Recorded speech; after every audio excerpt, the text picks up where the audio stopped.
welcome everybody to Centurion Wealth Management's Q4 virtual presentation. We're going to do these on an on-rolling basis as we have all year, really to provide a place for educational financial literacy. We usually tackle different subjects each session. We try to share different information, hear from guest speakers, and really just be a facilitator of good conversation in and around financial literacy, wealth management, retirement planning, you name it. We try to cover it in these sections. So today, my name is Cooper. For the folks that know me or don't know me, I'm Centurion Wealth Management Director of Communications. So I will be co-hosting this presentation, kind of dialogue back and forth today with a partner of Centurion Wealth. And Darren will obviously speak about his firm and what all they do. But we are going to focus on risk management techniques and tools for high net worth families. And we're going to get into what all that means here shortly. But Darren is an expert in this field, and he's going to walk us through his world, how they help clients, and how they partner with firms like Centurion Wealth Management to deliver, world-class financial advice and comprehensive financial planning to our clients. So we're super excited to have Darren here. We've got a few folks rolling in. We'll go ahead and get started. So Darren, welcome. How are you, man? Great. Hey, Cooper, thanks so much. And before we get started, for all of you who don't know Cooper or haven't had a conversation, this guy is an expert networker. Cooper was introduced to me from a really good friend of mine, partial family member. And since day one, Cooper and I have stayed in touch. We share information. So I really appreciate it, Cooper. So thanks for inviting me. Absolutely. Thank you. So maybe Darren, just start with maybe just define a little bit about your role. I know it's you work directly with financial advisors to serve clients, but maybe help us just understand what exactly I meant by risk management tools for high net worth families. I think it's a great place to start. Sure, absolutely. So my role, my title, and my email signature says Vice President, Business Development Executive, and essentially what that is I'm an insurance broker. We work with successful, accomplished families to help organize their personal insurance programs. And by personal insurance, I mean homes, cars, yachts, excess liability, things of that sort. So what we do is when we work with wealth management firms or estate planning attorneys or CPAs, our goal is to ensure that the personal insurance program complements the lifestyle, complements the financial lifestyle, their estate planning. So I would say the majority of our time is spent with wealth management firms because one, as a financial advisor, you know that you all can see the investable assets and we can see insurable. So we want to make sure that they complement each other. And it's a great way to protect the network. That's the ultimate goal is when we're working with clients or we're speaking with financial advisors, we say, look, we're here to help. We want to protect their net worth. We want to protect what they're investing with you. So we want to just, again, reiterate the point that we're here to make sure their program's in order and that the insurance carrier writes the check only, and not the financial advisor. This. Do you want to listen this way? 1 second, guys. If you guys don't mind to just kindly mute your Zoom screen or Zoom audio for us. Not an issue at all. But let's see here. Okay. Now, Darren, talk to me. So, risk management tools and techniques. A lot of people instantly think of life insurance when it comes to risk management in terms of financial advising, wealth management, and that sort of thing. But you all do not focus on life insurance, right? And I think a lot of people instantly kind of put their guard up when it comes to insurance. They're a little bit unaware of it. What do I need? What do I don't need? And the whole life insurance conversation is an important one. But when it comes to implementing risk management tools, these are covering some topics that I think a lot of are relevant to our clients, relevant to people, really relevant to everybody. But maybe walk us through some of the most common case studies or examples of these type of tools, and what they would be covering exactly when we mean risk management tools.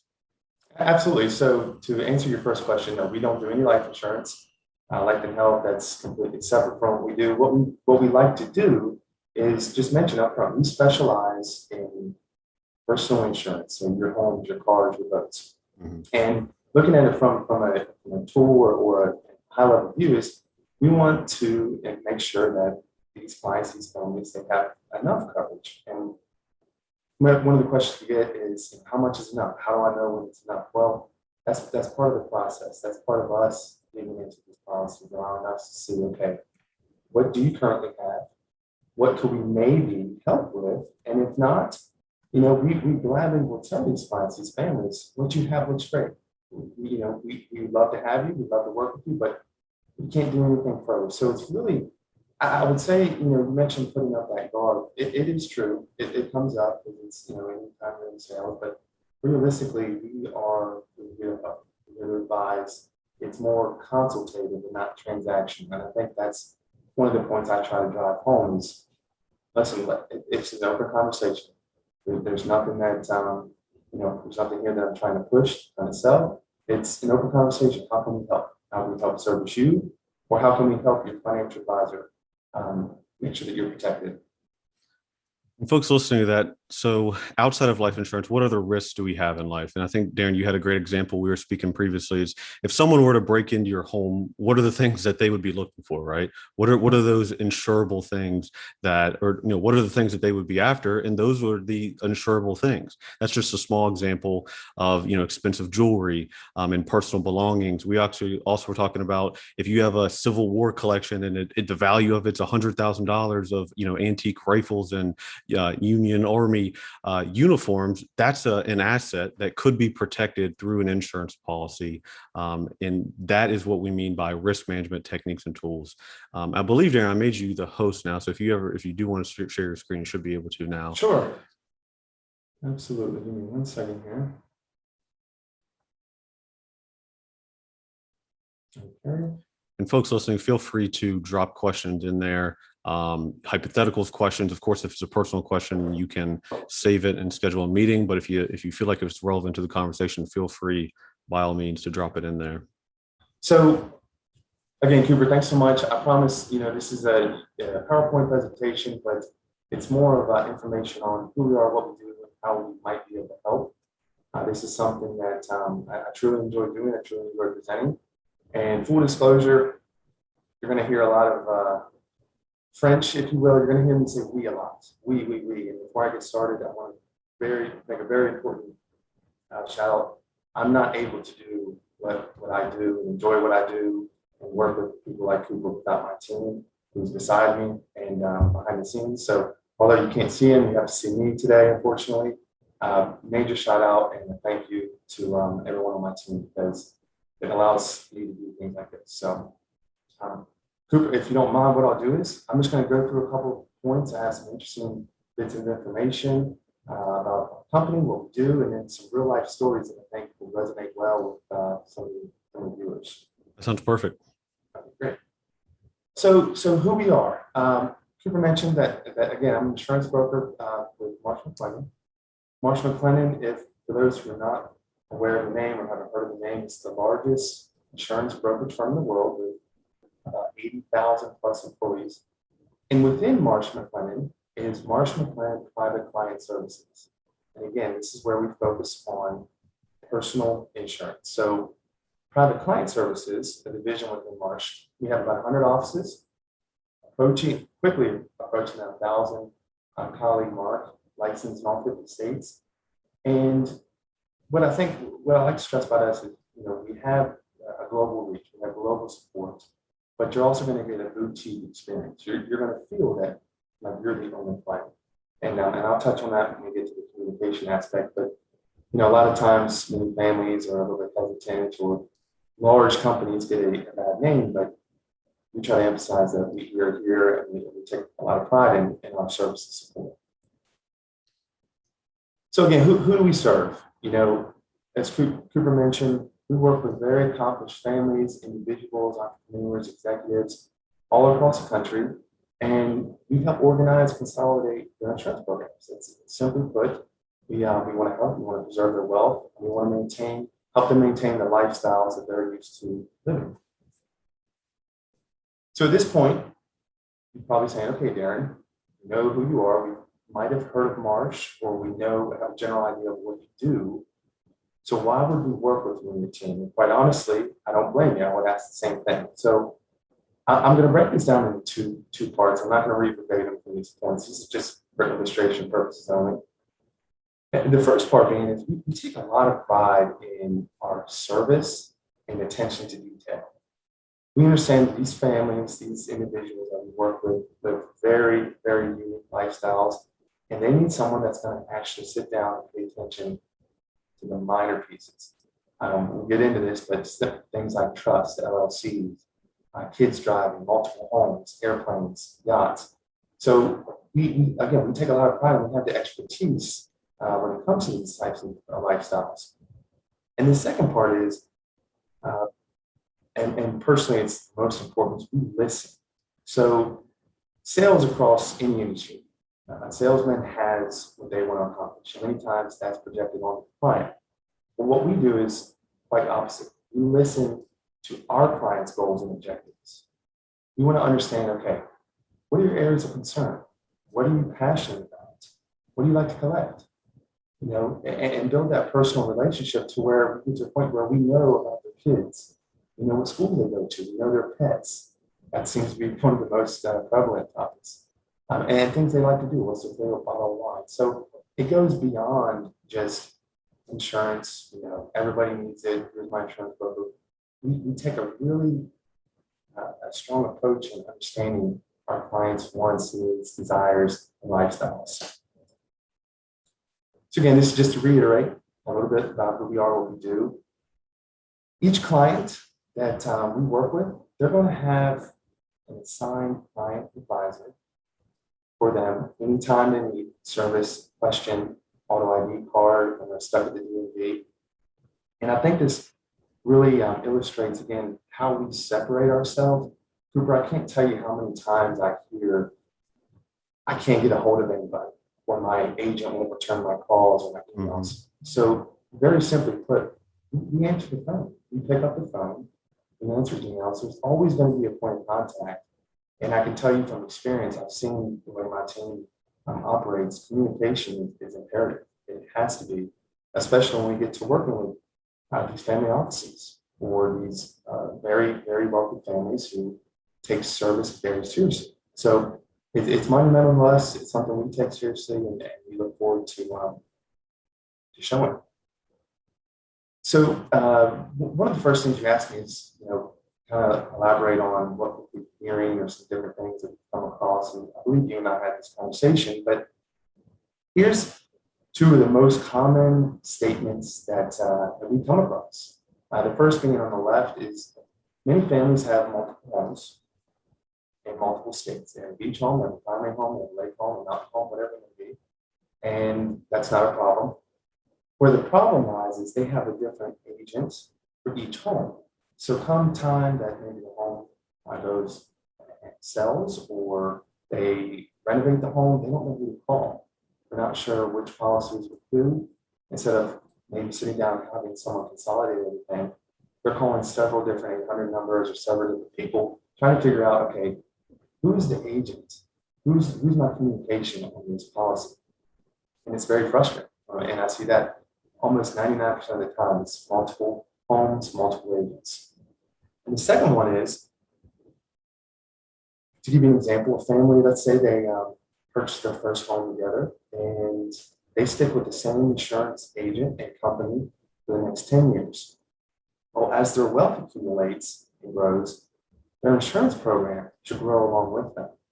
So many times we see that these families, they'll continue to upgrade their lifestyles and buy larger homes or multiple homes, and they're still with the same agent or carrier who may not be providing that objective advice, who may not specialize in this high net worth world where there are certain coverages that are extremely important that are missed out or that the existing carrier may not provide. So it's one of the things that we like to sit down and understand, okay, where are you currently and how can we help upgrade and enhance so that your insurance program complements your lifestyle. And here's just a quick snapshot. Again, don't want to spend too much time on this, on some of the products and solutions we offer, anywhere from your basic solutions to advanced to specialty, and not each family fits in one of these categories. It's going to be mismatched. But this is more of an illustration to show our capability. So, it's not uncommon to have a family who has a couple homes, a yacht, and some jewelry. See, they don't fit in the basic or specialty. It's kind of mismatched. And there are other times where it may be an extremely wealthy family, very successful, who has a couple yachts, maybe a plane, and they require a little bit more attention to detail and access to our specialized colleagues. To give you an example, recently we were working with a family who an equestrian ranch. So at Marsh, we have an equestrian team specifically designed to walk this family through and understand their exposures, talk them through coverages, things that they're not used to. And again, it's very impressive. I was very pleased to see that we were able to help this family, because your traditional direct carrier would probably say, no, we don't have the capabilities to do this, or this is out of our reach, this is out of our expertise. Darren, let me just pop in here and say that Sure. How quickly, to your point, how lifestyles can change. So as you know, we're working with being a financial advisor for families, and say, for example, they bought a plot of land, and then, a couple of years pass, and then they do decide to have, okay, now we're going to have 3 or 4 horses. Maybe their children, or maybe the spouse loves horses. And oh, by the way, I think now someone is going to be giving lessons on those horses on their property. So now, in the matter of a couple of years, you went from having just owning land to having a couple different, multiple horses on the property, and bringing in outside people to give lessons for kids.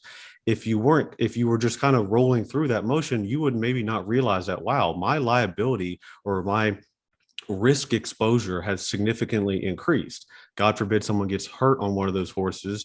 What happens? What policy is enacted? Is it the person who's given the lesson? Is it me on my private, property? Like, what are what are those type of things? So that's just, to me, like, it stood out as an example how someone can, through lifestyle upgrades and expansion of their life, can quickly expose themselves to a different type of risk that they maybe thought even just a couple of years ago they weren't exposed to, in the matter of a short amount of time. And it's not tremendously complex, right? Oh, get a couple horses and have lessons done on it.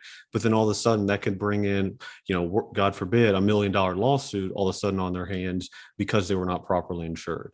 Right. So I just kind of wanted to paint that picture, if you will. My fiance also loves horses, so we kind of deal with this as well. But just wanted to paint that picture as an example of how quickly a lifestyle change could potentially mean risk exposure. And then, if done correctly, in partnership, we mitigate these risks out of folks' financial plans. No, and that's a great point. And to that point, what we do in that situation, and stress the importance of, excuse me, is the annual review process. And what that entails is a very detailed review of the current policies, current exposures. We ask questions, right? That's simply what it comes down to. We know the questions to ask as far as lifestyle changes. So to your point, in your example, this may be overlooked during the year, and very important that it is brought up. But again, sitting down, having a conversation of here's what we currently have. Has anything changed? Or can you explain to us what's changed? Have you purchased anything different? I can't tell you how many times during that annual or semi-annual review process, depending on the client or the client needs and wants, that they'll say, oh, Darren, I sold that car 3 months ago. I forgot to tell you. Or we just bought a house last week. Sorry, I didn't tell you. And again, life happens. We understand that, but it just goes to the point of communication. We want to know. We want to make sure this program, your program, is growing with your lifestyle. So that is a very great point, because a lot of times life comes fast. You forget to mention these things, or quite honestly, they don't know it can be insured. Sure. They don't know that it's available or worth bringing up. Speaking of some examples, just some quick statistics for those who want to see some numbers. As you can see, it's not the rule of 60% here, ironically enough, but studies show that 60% of successful families or individuals are overpaying to be underinsured. And that's an interesting topic to bring up, because you would almost think that you're overpaying to be overinsured, but it's the opposite, in the fact that many of these policies, whether it's a direct carrier, and by direct carrier, what I mean is I turn on the television, anytime you hear, say, 50% or pay for what you need, or immediately bundle, those are direct carriers. And while they're great for someone like me or you, Cooper, it's not accustomed for these families who have multiple homes, larger homes, different lifestyles, to do these carriers. They aren't designed to cover claims like that. The middle one, 60% are underinsured, all right, by at least 60%. So think about that, homes being underinsured, and I'll touch on this here briefly, but this is probably the most common one we come across. It goes into market value and replacement costs, and I'll touch on that here shortly.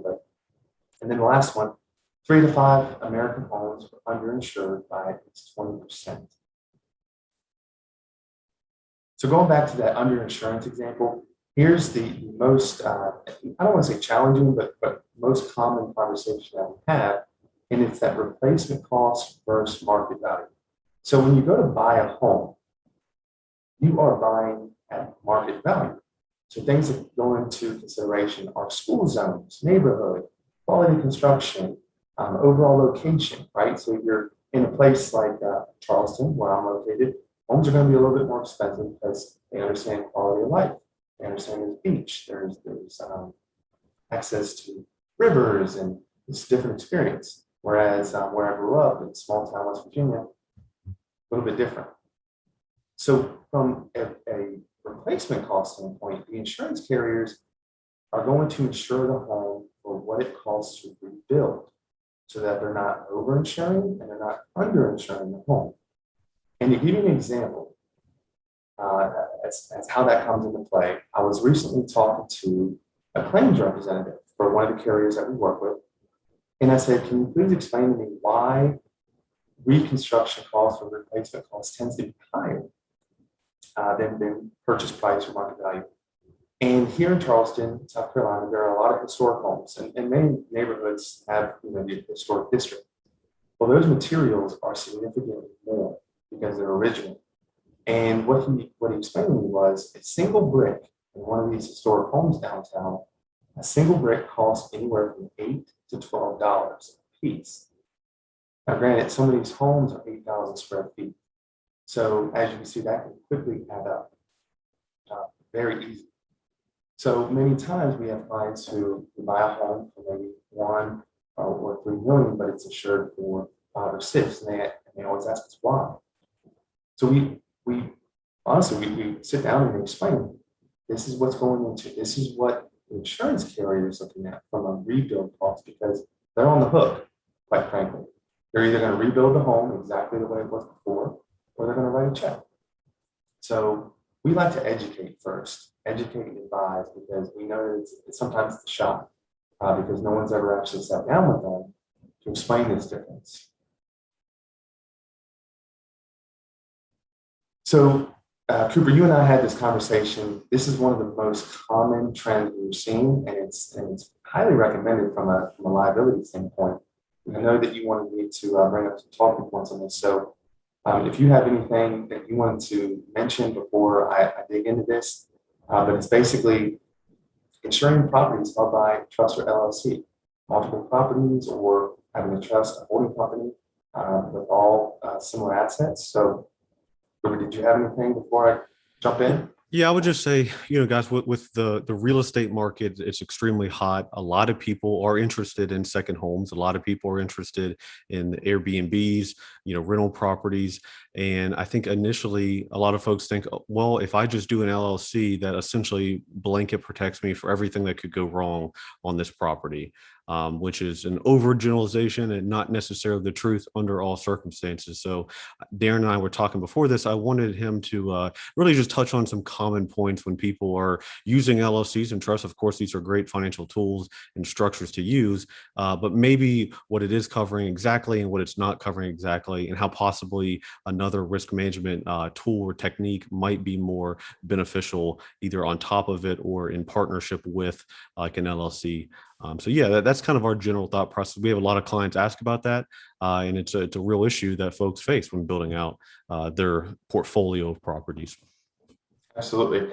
And it's one of the more common trends, and it's a great question to bring up. So I'll answer this in a couple ways. First being, this is one of the questions that we ask with families.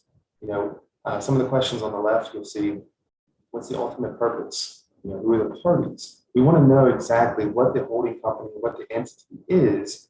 That way we can add it correctly, because I would say, 8 or 9 times out of 10, these families will have trusts and they will have LLCs, which is great, but they're not added to their policies. And when we mentioned that to them, they said, well, I didn't know you could, or no one ever told me. And so that can put a significant amount of risk or exposure onto their assets, because the ultimate purpose of an LLC as a trust is to separate liability, right? And so what we want to do is we want to understand, okay, what is the LLC? What's the ownership structure? Does it generate any revenue? Because that's a very important question to ask. Are there employees? And so more times than not, we have a similar questionnaire that we have to go through, and we want to understand what kind of structure it's in. And if it comes to the point where we have to talk to their estate planning attorney, that's no problem at all, because we want to make sure it's listed correctly. Because come claim situation or a lawsuit, it's very important that that trust or LLC is listed on the policy. And again, the carriers that we work with, they're used to this. They see this every day. We see this every day, and they're able to provide that claim service, that payment. They understand that these homes are being purchased in LLC. So I would say more or less, it's just, first we want to understand what the entity is, what the purpose is, and then secondly, we want to make sure it's added appropriately and not missed, because again, it can put your clients, it can put any clients at a significant risk, especially like you mentioned, Airbnb, secondary homes are being rented. One of the hottest markets right now is here in Charleston, the beaches. Everybody has a beach home, and when they're not visiting it 6 months out of the year, they rent it out. Well, if it's listed in an LLC and it's not on the policy, and you have spring breakers coming in or a large family, you really don't know what kind of foot traffic that home has, right? You don't know what's going on because you don't live here. So again, it just really revolves around protecting them from a liability standpoint, protecting the assets held in the LLC with trust, protecting the assets of the client. So this next portion, this is one of the most interesting topics. It's valuable articles coverage. It's anything between jewelry, art, comic books, sports memorabilia.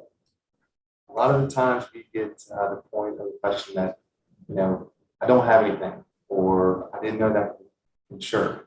Cooper, I know you and I had this conversation. It's pretty interesting to see what some families do collect, or what they didn't know they could cover. So just a quick piece on this. Cooper, you made a great point, and I know I mentioned to you before, but many times when we sit down and we're going through some of the traditional questions, you get to know these clients and understanding what they're passionate about.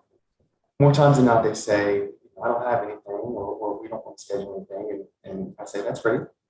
But tell me this, if someone broke into your house, what would they take? And they get to saying, well, they probably go to my safe. Okay, well, tell me what's in the safe. Or they go to the jewelry box. Tell me what's in the jewelry box. So then it kind of paints a picture of, okay, maybe I do have some valuable articles or items that I do want a little bit of coverage on, because there's a very common misconception that the homeowner's policy covers this jewelry or this artwork. And while a small portion of that is true, it really doesn't provide a lot of coverage. And typically, as you can see, it's about 1 to 5,000 total. And it's also subject to that home deductible. So let's say you have a $2,000 piece of jewelry and it gets stolen or it's completely damaged, and you have a $1,000 deductible on your home. Well, you're out $1,000. Whereas scheduling it, there is no deductible. You get that agreed value when you get a check for the total amount. So it's an added value that sometimes isn't brought up enough, stressed enough, or you get a lot of coverage for not a lot of payment. So it's a conversation I like to have because again, it allows me to understand what my clients are passionate about. Whether it's wine, I think I told you the comic book story and sports memorabilia. I mean, you name it, there's usually a way that we can cover it. Absolutely. I mean, and I think everyone kind of can think of their home like, okay, what would be something I would not want stolen, or, I hold value in. And those are the things that you kind of would think about including in some type of policy. Right. And again, it just comes down to what they're comfortable with. Sometimes it's they're hesitant because they see it as an added expense, but realistically, in ways we can show you, it's not as expensive as you can think. Typically, it's about 1.5% of the total value per year. So, if you have a large wine collection or artwork, it's just worth a discussion. That's what I like to stress. But enough about coverages and solutions. I did want to provide some actual claims stories that do happen, because while it's all good and dandy and saying, here's what you need to do, here's what we recommend, here are some of the actual situations that our private client services team has come across. And to show you how we are advocates, we have a claims team that truly advocates for our clients to make sure that payment is made in a timely manner, and that their lifestyles aren't interrupted, right? So I don't want to read through every single one of these. I'm going to probably just stop on a couple of them, but here's a more recent one. A client had a primary home that was about $10 million, and it caught fire. And given the situation of building costs, material, location, it was going to cost a lot more to rebuild this home. So our private client services claims advocacy team had an advance payment made within 3 weeks of this claim. And we were able to get the home demolished, and we were able to get a full total settlement of $14 million. And I don't want to sound like an attorney there, here's the settlement, but what our claims advocacy team does is we immediately go into the policy and work with the carrier as a liaison to make sure that coverage is maxed out, and they understand from day one that what is mentioned in the policy, what's covered, is agreed upon. So again, going back to the lifestyle, we don't want our clients to be living, if they're used to living in a $10 million rent home, we don't want them living in a hotel room for a couple of weeks. We want them to be able to live in a comfortable home, not as much interruption, and to maintain their lifestyle. So here's one, again, going back to the historic home, same situation. Lightning strike struck the home, $7.5 million home. It was unfortunately 1 week after completing this 5-year restoration. So very, very unfortunate situation. But given the status of this home and what it meant to this client, this was his dream home, our claims team was able to get the adjuster on site the very next day. An advanced initial payment was made, and allowing the client to purchase a temporary home in the same neighborhood. So they, again, maintain the same lifestyle, comparable home. And given the policy agreement, the way it was written, we were able to negotiate and uphold $11.25 million for that added replacement cost. So again, it goes back to that point of we want to make sure that these homes are insured to value for this exact situation. These are the things that where we really separate ourselves and explain this down so that the client knows exactly what they have, and we know exactly what they have from the instance of a claim like this. Here's one on collections. So a family was vacationing in Thailand when the wife realized that her diamond pendant was missing. So our claims team immediately got on this and started working with local residents, posting about the missing item, offered a reward for finding it. Unfortunately, it was never found. So in that instance, it's a covered claim, and the client was paid written a check for $450,000, which was the agreed value on that item. So again, this one just goes back to having a discussion about collections. What do you have in your house? What's valuable? Had she not insured that, she would have been out of pocket, unfortunately. She would have just done a lost piece of jewelry. So again, this kind of reiterates going above and beyond. And then here's one with an automobile. Client had a brand new Maserati. This one's actually, I don't want to say funny, but it's realistic. Many times I could say that when I've been bringing groceries home, you come to a rough stop and the milk flies and bust all over the ground, or groceries fly out of the back. Well, she unfortunately had some groceries that went under the seat, and over the time of sitting in that car with heat and humidity, there was a very potent smell. So she worked with our claims team, and we were able to get the Maserati recarpeted, resurfaced, cleaned out so that that smell was gone. And again, it's kind of a unique claim. You don't think about something like that being a claim situation, but we were able to work with the carrier. So yeah, this one was, again, don't want to say funny, but unique. Unique is probably the word. That was another car one. I want to go to a excess liability one, because this one is, well, I'll just explain it to you. Sure. Basically, there was a very successful CEO who was hosting a party, and one of the guests jumped in the pool head first and suffered severe damages and sued. And I've come across a situation before where families may be hesitant to increase that umbrella policy, or they say, I don't really need it. And I say, well, how many parties do you have a year? Or tell me about the hosting that you do. They may say, well, I host a bunch of parties. And I say, that's great. And what would happen if someone fell off that edge while drinking? Because who doesn't drink at these social events, right? She said, well, they're not going to sue me. They're my friends. And I said, you're exactly right. But their attorneys will. So in this particular situation, one of this executive's friends sued him for $30 million, and he won. This executive had a $10 million umbrella. So guess who he's calling? He's calling his financial advisor saying, hey, Cooper, we got to liquidate this account, and I got to pay this claim. So it's not, I don't say these to scare or to be facetious in any way. It's real life situations, but it's something to consider. It's unfortunate we live in a very litigious society. So it's worth sitting down and understanding, what do I have at risk? Maybe I will have a conversation about this. So those are just some talking points. I know I kind of went through that relatively quickly, but I don't want to take up too much of this webinar's time and your time. Yeah, no, I mean, well, first of all, thank you, Darren. I mean, that was a great educational piece. And thank everybody for spending 40 minutes with us here. I would reiterate and kind of recap and summarize from Centurion's position for either some of our clients on board or some folks that we'd be happy to talk with and work with, is that, as you can see that we've pointed out, it really comes down to communication.